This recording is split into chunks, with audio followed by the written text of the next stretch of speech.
I got a 3. You're gonna lead this one. Oh, this one?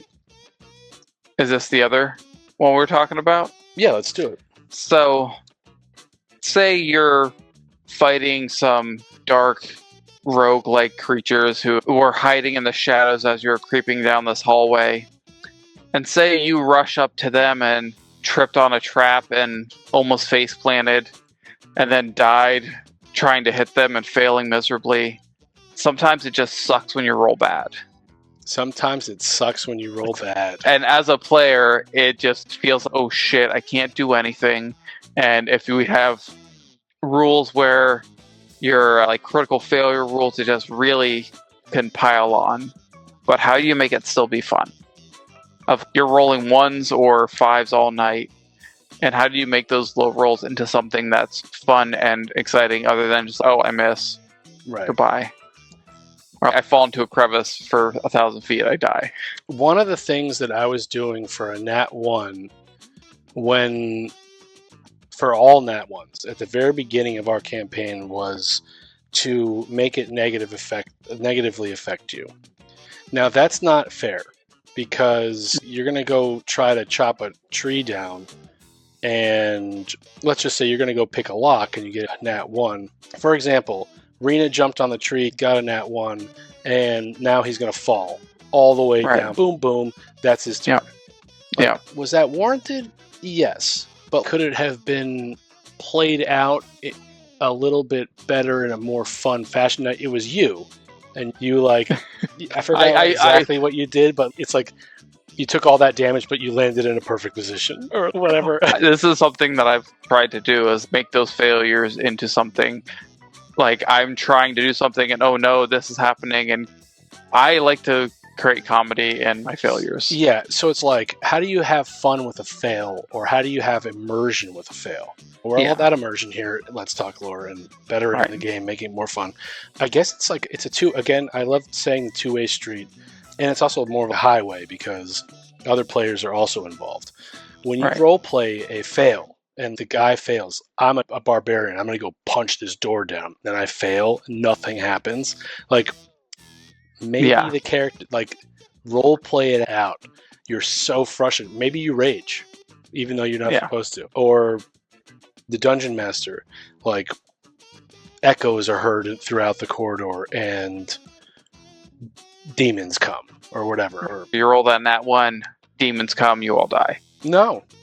Demons come, they stare at you, looking at you, panting, waiting for someone to help you, knowing no one's going to come, and the artifact that you were looking for, they have, and they run out. There's immersive ways to do it, but don't just jump into it and say, failed, next, because it is a turn-based game, but it's co-op too. So what about the other players? As a DM, don't just punish Chris, you, for falling off the tree. And maybe you say, and Sprock or Adam. How would your character react to seeing that? Would you like to say anything to the group before you? Now you rolled your Nat 1. Would you like to say anything before you attempt your jump? What would your character say? Oh, he's going to do this. I got it, guys. No problem. Have the player describe the fall. It's hilarious when you describe it. I always make Matt describe it. Yeah, he's going to go shoot an arrow at the guy who's 2 feet away from.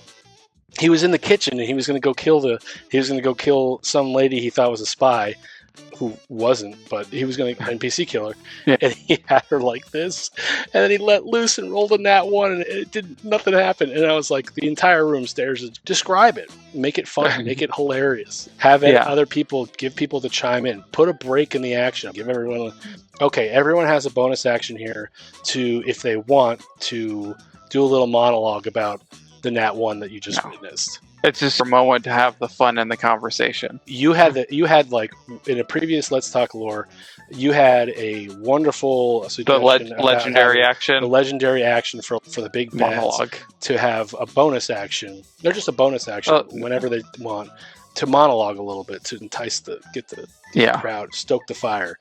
And a lot of times during combat, that's necessary, and I find it's lacking sometimes when you don't have that monologue. But in Nat 1s or fails, maybe do the same thing. Okay, everyone here is going to get a bonus action on their turn. to either, I wouldn't want to say insult, but Yeah. he's rusty. Warforged doing the robot, he's rusty. The bar is silent. You just hear creaks. So what else about Nat 1s? It's not just, it's in combat, it's in actions, it's in charisma, it's in wisdom. Like like for example, like I'm going to try to check my knowledge of the lore. I'm going to try to check my knowledge of the history. Get a Nat 1. Make that interesting. Like, how do you... Yeah, you just create...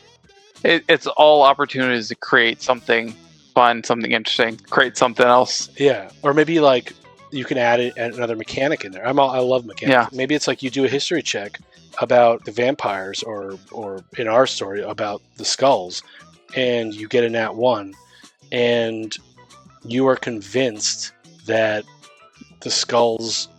There's like a different meaning or something, and now you've just sown division in the party. You're convinced that you're convinced that the skull is actually outside of the dungeon.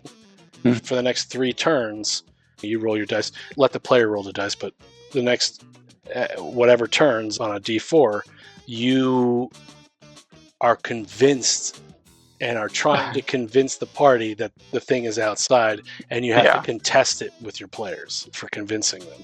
There's ways to do it, but it's hard to do it on the spot. I will say this about Nat 1, making it engaging and fun. It's very hard to do it on the spot. I find it very easy to do in the downtime when you guys are exploring like a town or a city, or talking to someone, or trying to convince them of something. But like when you're in the dungeon and you set a trap and the guy hits a Nat 1, the trap goes off, that's engaging because the trap goes off. There's something that happens. Right.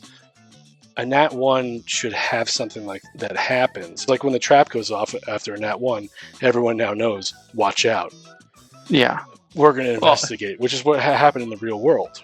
And also, there's ways to create a story around that failure. It doesn't really matter what the dice say, it's going to create a story either way. And we're going to have fun because we're sitting and talking and telling a story. And like the local game I'm playing, and we use a crit fail dice. And NPCs, players, you roll a Nat 1. If you're in combat, we roll the crit fail dice. Maybe you hit yourself, or you fall down, or you hit a friend. Or this last little adventure we did, I rolled a Nat 1 multiple times, and it was always hit my ally, who was always the same person next to the creatures I was trying to hit, and I killed this character 3 times with my Nat 1s. So it became a thing in the game of, don't shoot at the same person I'm near because I don't want you to kill me. And it became a running joke among the story and created camaraderie amongst the characters. Same thing with the 20s. Yeah. You don't always have to get a treasure. You don't always have to succeed. Like, the whole room is now going to praise you or you get a +1 on your confidence. That it doesn't always have to be the generic. But as I said before, it's very hard to, for example, I'm saying that I suggest you do this because it sounds like it would be very fun, and I wish that I had a dungeon master that would do that for me. But I'm the dungeon master, and a lot of the times I don't do that. I don't remember to do it. So have a little note, have a little table that says something about Nat 1s, whether it's in combat. Don't always just fail and move on, because the guy's waited six turns for his turn, and he rolled a Nat 1, you fail, moving on. Make that player engaging. Give him enough time. Give them the spotlight for a moment. Maybe that's the answer. Your turn is 30, 45 seconds, a minute. If you're lucky, yeah. Give him a minute. And it might actually be a nice little breath of fresh air that you weren't actually looking. Maybe you're in a really tough situation and you go to get ready to shoot and you get a Nat 1. Yeah, but I love that idea of still give them the spotlight. Yeah. Saying, what is your character doing while this is happening? Yes. I like that. And it still makes you feel like you're part of what's going on in the fight, in the environment, seeing them in that world, in the encounter that's happening. Yeah. Thank you. Absolutely. We just upgraded our background. If anyone wants us to talk about a specific topic, now would be the time, or we're going to go into another one.